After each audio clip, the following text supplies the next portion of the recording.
Sir तुम्ही बैठक घेतलेली आहे रेल्वे अधिकाऱ्यांसोबत, नेमकं काय म्हणणं आहे? कारण की महत्त्वाची गाडी आहे जी या ठिकाणी रद्द झालेली आहे.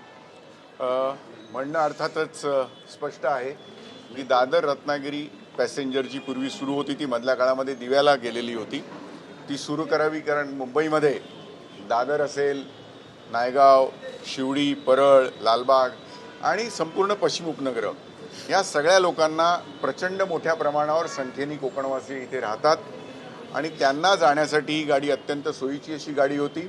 पण दुसऱ्या कुठल्या तरी कारणासाठी ती गाडी रद्द करून ती दिव्याला जी करण्यात आली ती पुन्हा दादरमध्ये आणण्याचं नाकारलं जात आहे आणि त्याऐवजी दादर गोरखपूर सुरू केली जाते.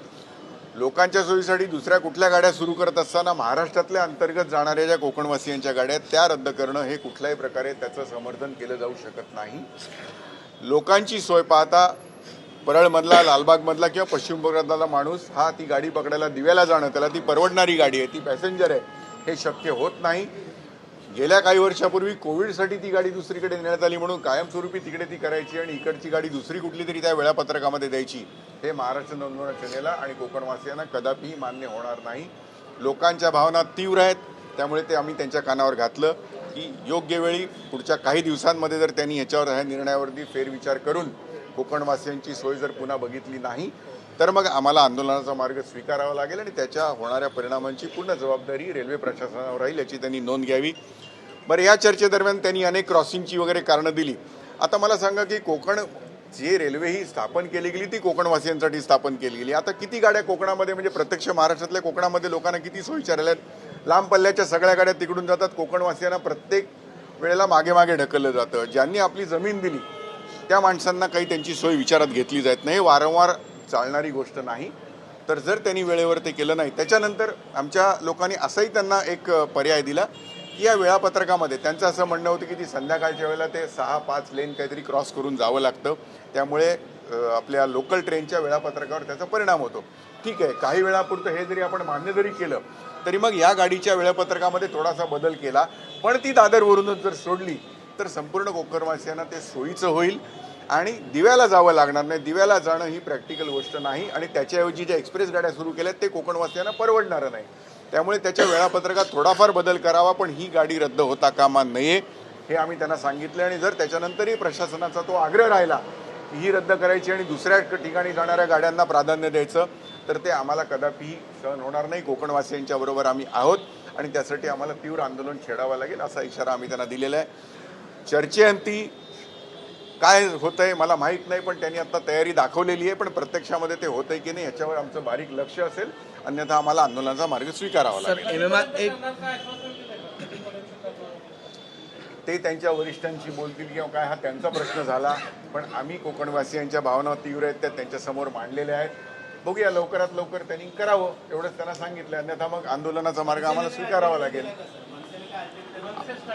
आम्ही त्यांना दिलेली आहे, बघूया काय होतंय ते. 15 दिवसांनी आम्ही त्याचा फॉलोअप घेणार. आम्ही त्यांना सांगितलंय 15-20 दिवसात रत्नागिरी पॅसेंजर गाडी तुम्ही चालू करा दादरवरनं, नाही तर मग आम्हाला उत्तर प्रदेश आणि बिहारला जाणाऱ्या गाड्या थांबवाव्या लागतील.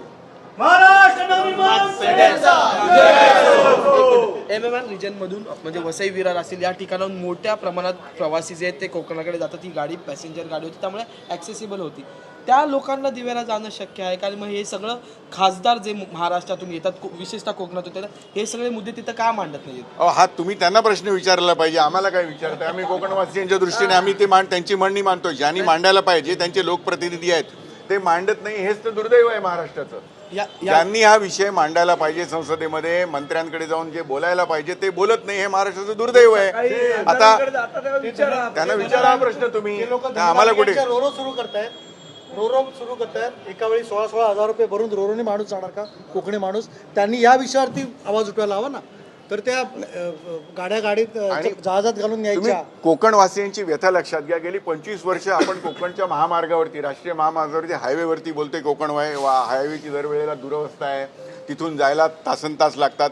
म्हणजे कोकणवासियांनी करायचं काय? एका बाजूला रस्त्याने जायचं म्हटलं तरी 15 तास 20 तास लागतात. कच्च्या बच्च्यांची हाल खराब होते आणि त्याच वेळेला रेल्वे सुद्धा रद्द करायला लागली. तर मग कोकणवासियांनी करायचं काय? कोकणवासी सहनशील आहे म्हणून त्याच्यावरती किती अन्याय करायचा ह्याची जो मर्यादा आहे ना. बरं, दुसरं तुम्ही लक्षात घ्या की ज्या कोकणवासियांनी जमीन दिली आपली रेल्वेसाठी. कोकण रेल्वे मुळात कोकणवासियांसाठी गेली हळूहळू त्यालाच हरताळ फासला जातोय. म्हणजे राष्ट्रीय महामार्गाने जायला त्यांना शक्य होतंय, रेल्वे रद्द गाड्या करायला झाली. कोकणवासियांनी करायचं काय आणि त्यांचे लोकप्रतिनिधी करतायत काय, हाच खरा प्रश्न आहे. तुम्ही त्यांना विचारायला पाहिजे. धन्यवाद.